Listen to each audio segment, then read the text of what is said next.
5 ವರ್ಷ ತಾವೇ ಮುಖ್ಯಮಂತ್ರಿ ಸರ್. 5 ವರ್ಷ ದಬ್ಬೆಡಿ ಅಪ್ಪ 5 ವರ್ಷ ಹೈಕಮಾಂಡ್ ತೀರ್ಮಾನ ಮಾಡಿದ್ರೆ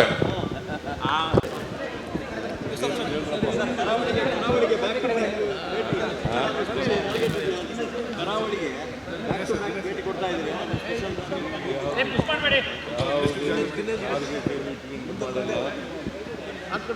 ಫಂಕ್ಷನ್ ಒಪ್ಕೊಂಡಿದ್ದೀನಿ, ಬಂದಿದ್ದೀನಿ ಅಷ್ಟೇ.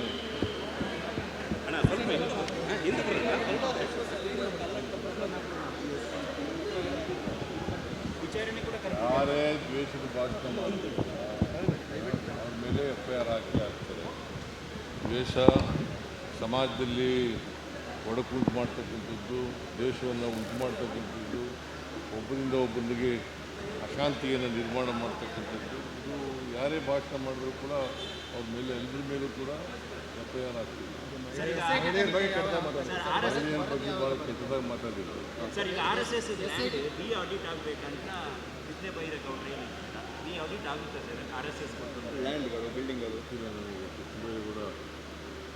ಕೃಷ್ಣ ಬೈರೇಗೌಡರಿಗೆ ಕೇಳಿ ಸರ್ ಈಗ SIT ಈ ತಿಂಗಳ ಅಂತ್ಯಕ್ಕೆ ನಾವು ಇಂಟರ್ಫಿಯರ್ ಆಗಲ್ಲ ಸರ್. ಮತ್ತೆ ಅವರಿಗೆ SIT ಅವರು ಈಗ ಹೋಮ್ ಮಿನಿಸ್ಟ್ರಿ ಹೇಳಿದ್ದಾರೆ, ಕೊಡ್ಬೋದು ಅಂತ, ಕೊಡ್ಬೋದು, ಕೊಡದೇ ಇರ್ಬೋದು. ಸರ್ ಅವರಿಗೆ ಈ ತಿಂಗಳ ಕೊನೆಯಲ್ಲಿ ಕೊಡ್ತೀವಿ ಅಂತ ಹೇಳಿದ್ದಾರೆ. ಹೋಮ್ ಮಿನಿಸ್ಟ್ರಿ ಜೊತೆ ಹೇಳಿದ್ರು, ನನ್ನ ಜೊತೆ ಹೇಳಿದ್ರು. ನಾನು ಇಂಟರ್ಫಿಯರ್ ಆಗೋದೇ ಇಲ್ಲ.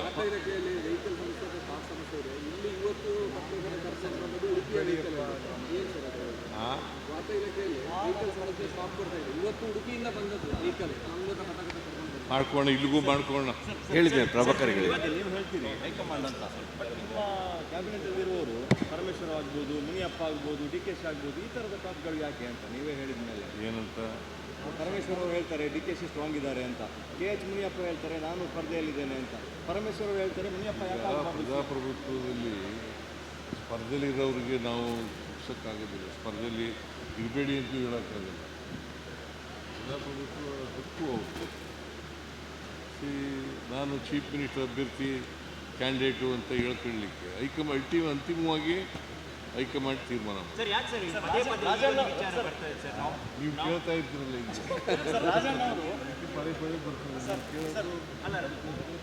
ಗೊತ್ತಿಲ್ಲ.